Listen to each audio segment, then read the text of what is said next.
घेऊन काही उपयोग होणार नाही. पण हे निर्णय जे युतीवाले आहेत त्यांनी घ्यायला हवं. मात्र आमच्याकडून स्पष्ट आहे की आम्ही सेक्युलर विचारधाराचे आहोत.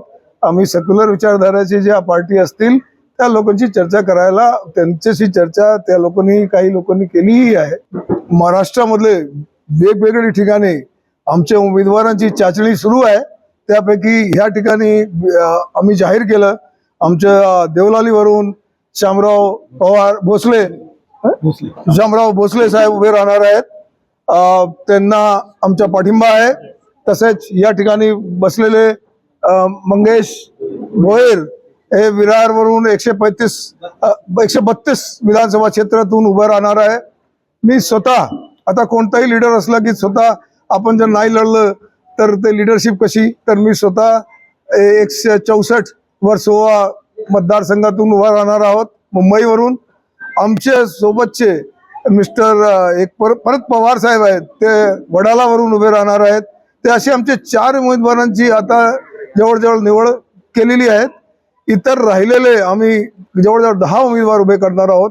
ते आम्ही लवकरात त्यांचे नाव पण जाहीर करणार. त्यांची चाचणी सुरू आहे.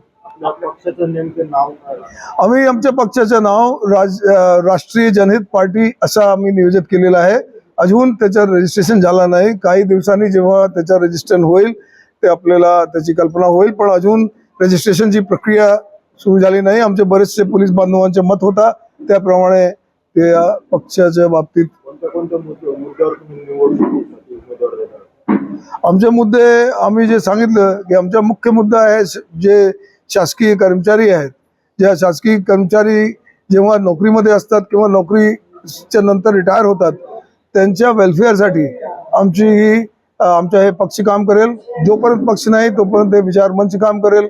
त्याच्यानंतर जे शासकीय सेवात नाही, जे लोक प्रायव्हेट सर्व्हिसमध्ये आहे त्यांना सुद्धा बरेचशी अडचणी आहेत. असे लोकांना मदत करण्यासाठी आमचा पक्ष राहील. त्यांच्या नोकरीमध्ये असताना जे काही अडचणी असतील त्यांना मदत करेल. आणि शेतकऱ्यांना त्यांना कमीत कमी त्यांना एज्युकेट करणं आणि ते त्यांना सक्षम करणं हे आमच्या पक्षाचा उद्देश आहे. माहितीनुसार उद्धव बाळासाहेब ठाकरे यांच्या पक्षाशी संपर्कात आहे. नाही, असे बरेचसे पक्ष जे सेक्युलर विचारधाराचे आहे ते आमच्याशी संपर्कात आहे. योग्य वेळा जर त्यांच्याशी विचारविनिमय होऊन काहीतरी आम्ही एक मार्गावर आलो तर आपल्याला सगळ्यांना त्या बाबतीत सांगता येईल.